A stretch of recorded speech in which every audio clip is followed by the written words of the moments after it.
Bonjour, bonjour, bonjour, peuple de Dieu. Bonjour, bonjour, bonjour. Que la grâce et le bonheur soient votre partage ce matin au nom de Jésus-Christ. Je viens encore ce matin vous parler, échanger avec vous sur le thème « Vaincre les voleurs de destinée ». Voyez-vous, il y a une histoire dans la Bible, dans 1 Roi, chapitre 21. On parle d'un homme qui s'appelle Naboth. Naboth avait son terrain. Naboth avait l'héritage que ses parents lui ont légué. Naboth jouissait très bien de cet héritage. Jusqu'au jour où le roi Akab voit le champ de Naboth et le roi désire ce champ-là. Le roi dit à Naboth, vends-moi l'héritage de tes parents et je te donnerai un autre champ très loin et puis tu t'établiras là-bas. Naboth a refusé et ayant refusé, il a créé une jalousie dans le cœur du roi Akab. Et le roi Akab va maintenant chez lui, refusant de manger, refusant de dormir, explique à Jézabel, qui est son épouse, ce qui lui est arrivé. Et Jézabel va rentrer dans un complot, Jézabel va rentrer dans un système, Jézabel va concocter un plan machiavélique, diabolique, pour tuer Naboth et récupérer le champ de Naboth. Vous savez, tu as ton héritage. Il y a une grâce sur toi. Il y a quelque chose que Dieu a mis en toi. Il y a quelque chose qui est en toi que les gens voient et qui convoitent. Et ces personnes-là, en convoitant ce qui est en toi, ils vont mettre tout un plan en œuvre pour pouvoir voler ce qui est à toi. Naboth est mort tout simplement parce qu'il a refusé de donner ce qui est à lui au roi. Quand je lis ce texte-là, je suis dérangé parce que je sais que si le roi convoite le champ de Naboth, c'est que les parents de Naboth étaient des notables et qu'ils étaient aussi, ils avaient leur portion de terre à côté de chez le roi. Donc Naboth, en réalité, jouissait de l'héritage de son père. Donc ses parents étaient des gens qui étaient nantis, qui étaient aussi de la haute classe. Et Naboth aussi était de la haute classe. Regardez comment on tue Naboth. On organise un jeûne de prière dans l'église. On dit à Naboth, aujourd'hui c'est toi qui conduis les prières. Naboth se met devant, croyant que bon, voilà, on conduit les prières. On prie. Et voilà deux personnes qui sortent de là et qui disent que nous avons entendu Naboth insulter Dieu et le roi. Ça suffisait largement pour qu'on tue Naboth. Les ennemis de la destinée te tuent par la langue, par la parole. Les ennemis de la destinée te tuent par leur discours, par le mensonge. Ils vont fabriquer de toutes pièces des mensonges contre toi, juste pour pouvoir t'éliminer, juste pour pouvoir détruire ta carrière, juste pour pouvoir détruire ta promotion, juste pour pouvoir détruire ce qui est à toi. Ils convoitent ton poste. Ils convoitent ton bureau. Ils convoitent ta voiture. Ils convoitent tes biens. Ils convoitent la grâce qui est sur toi. Et ça les dérange. Qu'est-ce qu'il faut faire? Il faut tuer la personne. Des accusations fausses. Des mensonges fabriqués de toutes pièces.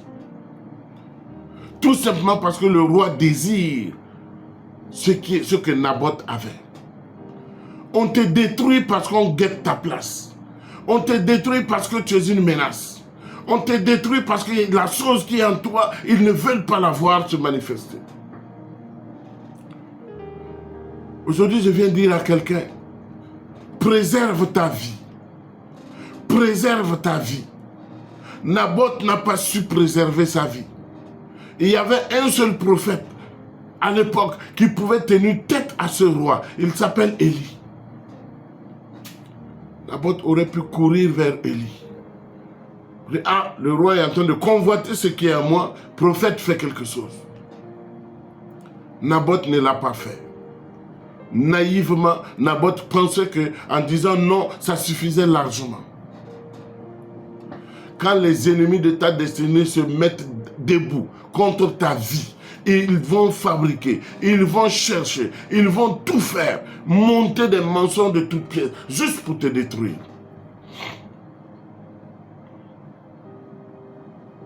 Il y a des gens qui ont perdu leur ministère parce qu'on a détruit leur ministère. On a détruit leur renommée. On a détruit leur grâce. Beaucoup sont découragés en ce moment, assis à la maison, parce qu'ils sont très attaqués. Ils sont tous les jours acculés par des mensonges, par des complots. Nous avons l'histoire de Daniel. Le roi pensait seulement dans son cerveau, il se disait que bon, Daniel est tellement intelligent, je vais lui faire une promotion, je vais le positionner. Et quand les gens ont su, ils se sont levés, ils ont comploté contre Daniel. Comploté contre Daniel. Fais attention à ta destinée. Préserve ta vie, préserve ton salut, parce qu'il y a des tueurs. Ils sont là. Souvent, c'est autour de toi. Ils ne sont pas loin. Souvent, c'est la personne dans ton bureau que tu respectes, que tu considères. Tu ne sais pas que cette personne, la nuit, complote contre ta destinée. Que quelqu'un se lève et qu'il refuse de mourir. Mourir d'une mort naturelle voulue par Dieu, parce que ton temps est arrivé, ça c'est une chose. Mais mourir à la place de quelqu'un, parce que des ennemis se sont levés contre toi, je dis non. Si tu traverses des moments difficiles, des moments d'accusation, des moments où les mensonges cumulés te découragent, comprends qu'ils sont en train de te tuer à petit feu. Et tu dois te lever et dire non. Tu dois te lever et résister. Tu dois te lever et refuser de mourir à la place de quelqu'un. Refuser de subir. Refuser de payer des dettes dans lesquelles tu ne te retrouves pas. Les complotistes sont là. Naboth est mort. Il est mort. Et c'est après sa mort que Dieu envoie Élie pour aller faire des prophéties. J'ai dit non. Non. Sois vigilant. Veille sur ta vie. Veille. Regarde autour de toi. Qui marche avec moi? Pierre dit que Satan, qui est notre ennemi, rôde autour de nous. Il cherche qui détruire. Il rugit comme un lion. Il cherche qui détruire. Ne lui donne pas l'occasion.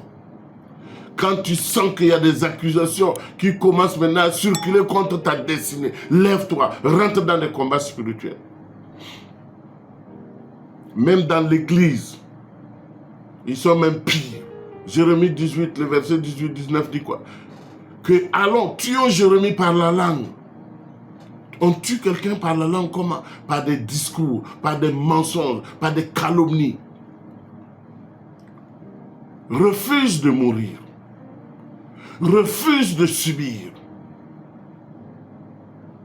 Rentre maintenant dans des prières stratégiques.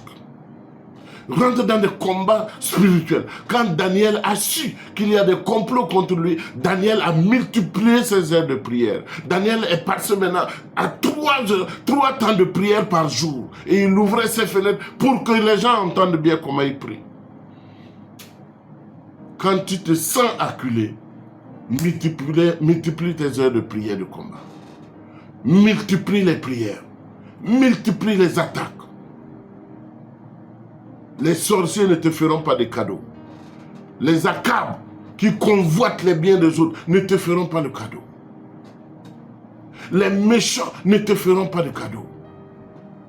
Ils vont te tuer et ils vont venir s'asseoir à tes funérailles.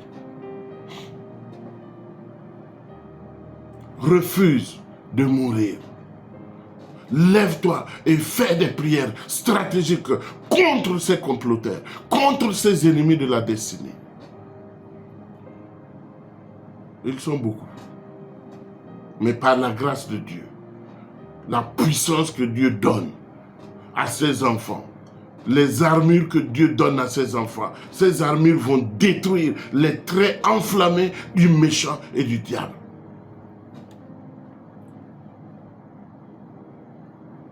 Concentre-toi sur ta destinée.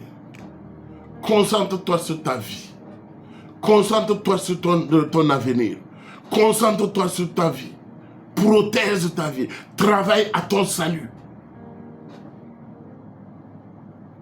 L'heure est venue pour que tu sortes de la distraction et que tu te concentres sur l'essentiel. L'essentiel, c'est ta vie. L'essentiel, c'est ta destinée. L'essentiel, c'est l'onction, la grâce que Dieu t'a donnée pour faire son œuvre. L'essentiel. Refuse de mourir à la place de quelqu'un. Refuse de subir à la place de quelqu'un. Refuse de vivre une vie qui n'est pas la tienne. Refuse de payer des dettes dans lesquelles tu ne te retrouves pas. Refuse.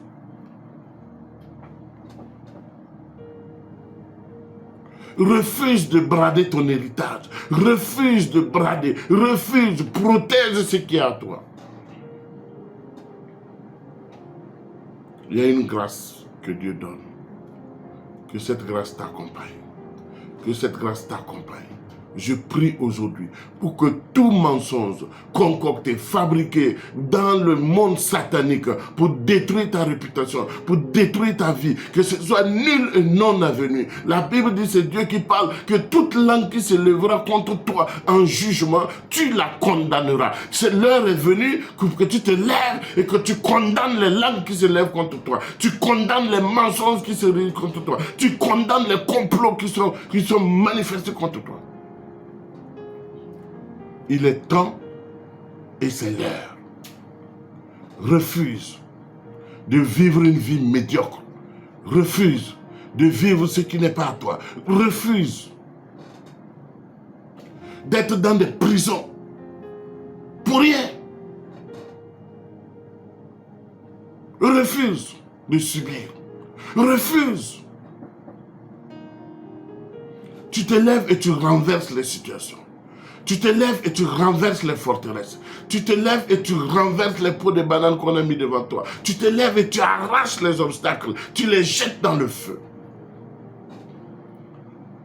Refuse. Refuse d'être esclave.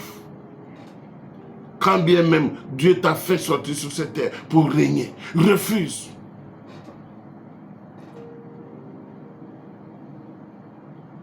Toi-même, tu sais ce que Dieu a mis en toi. Ne sois pas comme Naboth. Ne sois pas comme Naboth. Ne reste pas dans ton coin. Ne reste pas dans ton coin. Lève-toi et renverse les situations. Ne te renferme pas sur toi-même. Lève-toi et renverse les situations. Envoie les tonnerres. Envoie la foudre s'abattre sur tout hôtel qui complote contre toi, sur toute stratégie, tout ce qui est mis en place contre toi, que ce soit révélé, mis à nu, au spectacle, au nom de Jésus-Christ. De façon spectaculaire. Que le vent remporte et ramène aux propriétaires leurs propres mensonges. Qu'ils soient ridicules devant ta face. Tu te lèves et tu fais des prières et tu sors de cette situation. Ne te renferme pas. Ne reste pas caché dans ton coin. Ne permets pas à l'amertume de te détruire. Parce qu'en te renfermant, l'amertume va monter et tu vas te détruire. Tu te lèves et tu dis oui. Je suis enfant de Dieu. La grâce de Dieu est sur moi. Tu pars en combat contre tes ennemis, contre tes adversaires, et tu remportes les victoires au nom puissant de Jésus-Christ. Qu'une onction forte te soit donnée afin que tu te lèves et que tu combattes ces complotistes. Tu combattes ces ennemis de ta destinée. Combat-les. Je t'exhorte à te relever, à trouver encore des forces, à trouver encore des énergies en toi. Puise en toi l'énergie, puise en toi la force. Lève-toi et remporte la victoire. Remporte la victoire. Christ est venu pour que tu remportes la victoire. Christ est venu pour que tu sois plus que vainqueur. Lève-toi de ces instants et vis une vie de gloire au nom puissant de Jésus-Christ. Amen. C'était votre humble serviteur, l'apôtre Dieudonné Kéré, des ministères Centre de rachat et de restauration.